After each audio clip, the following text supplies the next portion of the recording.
Finally end गेममध्ये आलेलो आहे आपण. Spain versus Argentina. 39 दिवस चालला वर्ल्ड कप. 103 मॅचेस झालेल्या आहेत. लास्ट मॅचमध्ये येऊन ठेवले आणि काय स्टोरी आहे लास्ट मॅचची.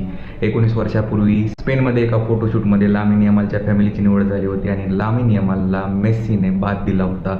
त्याला माहीत नव्हतं 19 वर्षानंतर तो मुलगा त्याच्या अगेन्स्ट फायनल खेळेल आणि त्याच्या या ग्लोरीफाय रनसाठी तो एक अडथळा ठरेल. 2 कोपा अमेरिका, 2 वर्ल्ड कप जिंकण्याची संधी मेस्सीकडे आहे. लिओनल स्कॅलोनीकडे सलग 2 वर्ल्ड कप जिंकणारा पहिला मॅनेजर किंवा दुसरा मॅनेजर बनण्याची संधी आहे. त्याच्यानंतर बरेचसे रेकॉर्ड ऑन द स्टिक आहेत आणि समोर आहे स्पेन, जी डिफेन्सिव्हली एकदम भिंत म्हणून उभी आहे. गेल्या 7 मॅचेसमध्ये त्यांनी फक्त 1 गोल कन्सिड केला आहे. त्यांची डिफेन्सिव्ह बॅकलाईन आणि गोलकीपर खूप जास्त चांगला परफॉर्मन्स करत आहेत. सोबत आहे रॉड्री, जो सगळ्यांना रोखण्यात खूप यशस्वी ठरला आहे आणि त्याच्यासमोर असेल लेट मिनिट्स विनर करणारी अर्जेंटिना. आता गेम आहे टॅक्टिकल अशा पद्धतीने की जर डिफेन्सिव्हली स्पेनने जर अर्जेंटिनाला रोखून पकडलं तर लास्ट मिनिटमध्ये अर्जेंटिना काय करते हे बघण्यासाठी उत्सुकता असेल.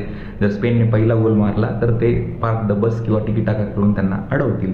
दुसरी गोष्ट, जर लेट मिनिट विनर्स आले अर्जेंटिनाकडून तर त्यांच्याकडून एक सुपर सब नेकेल मेरिनो येतो, जो स्पेनला परत बरोबरीत आणून ठेवू शकतो.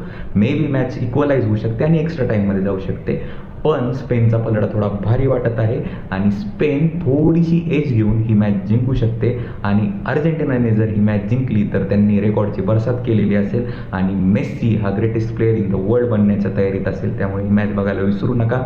आणि या वर्ल्ड कपची लास्ट मॅच असल्यामुळे आपण नेक्स्ट काय करणार आहोत याबद्दल तुम्हाला पुढच्या व्हिडिओमध्ये भेटू.